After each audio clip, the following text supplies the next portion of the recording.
Exactly. New concerns that Al-Qaeda is recruiting children as terrorists after this video showed up on YouTube. Watch here now.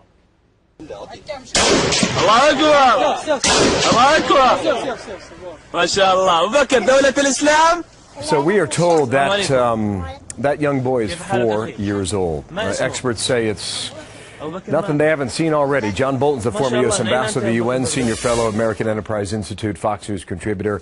Long title, Mr. Ambassador. Good morning to you. I mean, he's 4 years old.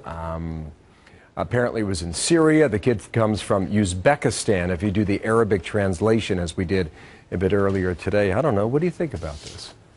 Well, it's in the West, we would describe this as immoral, cynical, bloodthirsty, ruthless. But for the radicals, the terrorists, the end justifies the means. And it's not the first time they've used children as suicide bombers, as human shields to protect against attacks by military units. So I think it is a growing threat because they will simply use any means they can to achieve their objectives in Syria or elsewhere. You could also make a strong case that a guy like Assad is using kids as human shields. I mean, they will use schools to protect soldiers, won't they?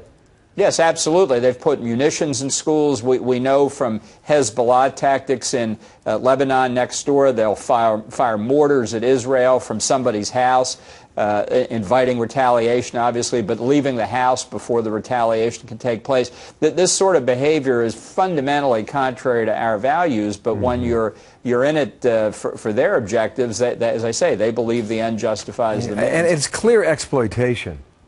I mean, and you've seen that not just in the conflict in Syria. We saw it in Iraq. We saw it in some cases in Afghanistan. I mean, in some ways, Mr. Ambassador, this story is as old as time. Right, but it has a particular edge to it now, given, as you said, this child may have been from Uzbekistan, home of the Islamic movement of Uzbekistan, so they may be engaged in human trafficking as well as using children for terrorist activities. It's a pretty sordid story. One more point on this. Also on the tape, the audio, they talk about the Islamic State in Iraq and Syria. Now, you've talked many times about this border between those two countries right now with the civil war in Syria for 2+ years, how unguarded it is. And now you've got the flag of Al-Qaeda flying over Fallujah and Ramadi. Is this already becoming a safe haven for these foreign terrorists to gather yet again?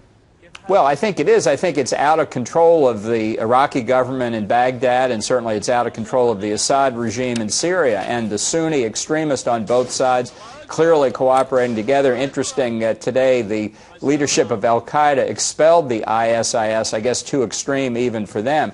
But the point is, this is a lawless region now, and that kind of anarchy is a perfect breeding ground for terrorists, place for training camps and other locations that ultimately we will see the consequences of through terrorist attacks in the West. Too extreme for Al-Qaeda, huh? That says something. That tells you something. Right. Thank you, John Bolton, Mr. Ambassador in Washington. Appreciate it. Thank you, Bill.